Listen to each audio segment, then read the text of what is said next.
ನಿಮಗೆ ದೇಶದಲ್ಲಿ ಒಂದು ಹಕ್ಕಿದೆ, ಏನಿದೆ? ಈ ದೇಶದ ಜನರಿಗೆ 2 ಎಕರೆ ಜಮೀನು ಕೊಡಬೇಕಂತ ಕಾನೂನಲ್ಲಿ ಅವಕಾಶ ಇದೆ. ಒಂದು ಬಹಳ ಮುಖ್ಯವಾಗಿ SC ST ಗೆ ವಿಶೇಷವಾದಂತ ಕಾನೂನು ಇದೆ. ಆಮೇಲೆ ಮಹಿಳೆಯರಿಗೆ ಅಂತ ಕೆಲವು ಕಾನೂನು ಇದೆ, ಅದರಲ್ಲೂ ವಿಧವೆಯರು, ವಯಸ್ಸಾದವರು, ಈ ರೀತಿ ಬೇರೆ ಬೇರೆ ಬೇರೆ ಬೇರೆ ಕಾನೂನುಗಳಲ್ಲಿ ಏನಿದೆ ಅಂದ್ರೆ ನಿಮ್ಮನ್ನ ಸರ್ಕಾರ ರಕ್ಷಣೆ ಮಾಡಬೇಕು, ಜೀವನ ಕೊಡಿಸ್ಬೇಕು ಅನ್ನೋದು ಇದೆ. 2000 ಬರ್ತೈತೆ ಇಲ್ಲ? ಆ 2000 ನಾವು ಪುಕ್ಷಟೆ ಕೊಡ್ತಾ ಇಲ್ಲ, ನಮ್ಮ ದೇಶದ ದುಡಿಮೆಯಲ್ಲಿ ನಿಮಗೆ ಸಹಾಯ ಕೊಡ್ತವ್ರಷ್ಟೇ. ಆ ಥರ ಜಮೀನು ಕೂಡ ಕೊಟ್ಟು ನಿಮಗೆ ಜೀವನ ಕೊಡ್ಬೇಕು ಅನ್ನೋದು ಕಾನೂನಲ್ಲಿ ಇದೆ.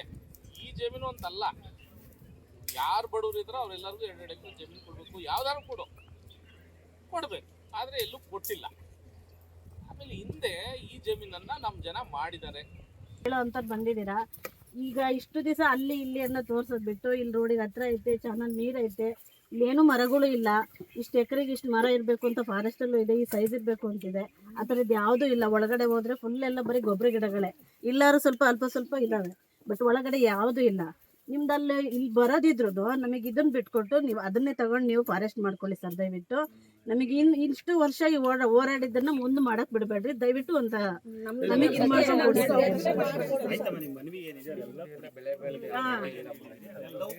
ಬಡವ್ರು ಇದನ್ಸು ನೋಡಿ ಎಲ್ಲವೂ ಕೊಡಿ.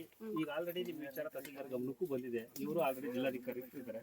ಈ ಮನವಿಯನ್ನು ಜಿಲ್ಲಾಧಿಕಾರಿಗಳ ಗಮನಕ್ಕೂ ತರೋಣ. ಸರ್ ದಾಖಲೆಗಳು ಜಿಲ್ಲಾಧಿಕಾರಿಗಳು ದೊಡ್ಡ ದೊಡ್ಡ ಅಧಿಕಾರಿಗಳು ಅವ್ರು ಏನ್ ಮಾಡ್ಬೇಕು ಅಂತ ಹೇಳ್ತಾರೆ.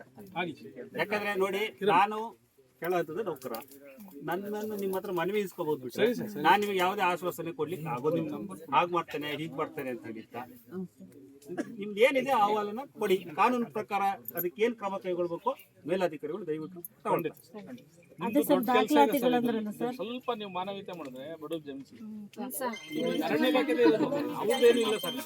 ಅವಾಗಿಂದ ಕೋರ್ಟ್ ಕಚೇರಿಗೆ ಓಡಾಡದಂತವ್ರು ಹಿರಿಯರೆಲ್ಲ ಸತ್ತೋಗಿದ್ದಾರೆ ಸರ್. ಡಾಕ್ಯುಮೆಂಟ್ಸ್ ಕೆಲವರು ಕೊಡ್ತೀವಿ ಅಂತಾರೆ, ಕೆಲವರು ಹಾಳು ಮಾಡಿದ್ದಾರೆ. ಸತ್ತೋಗಿರೋ ಮನೆಗಿರೋ ಒಂದು ಡಾಕ್ಯುಮೆಂಟ್ ಕೊಡ್ಲಿಲ್ಲ, ಕೋರ್ಟಿಗೆ ಓಡಾಡಿದ್ರು. ನಾವು ಇದ್ ಮಾಡ್ಕೊಂಡು ಡಾಕ್ಯುಮೆಂಟ್ಸ್ ಅಕಸ್ಮಾತ್ ಒಂದೆಲ್ಲ ಸಿಕ್ಕಿಲ್ಲ ಅಂದ್ರು ನಮ್ಮ ಅಳಲ್ಗೆ ನೀವು ಇದ್ ಮಾಡ್ಕೊಂಡು ನಮಗೆ ಅವಕಾಶ ಒಂದು ಮಾಡ್ಕೊಡಿ ಸರ್ ದಯವಿಟ್ಟು ಇವಾಗ.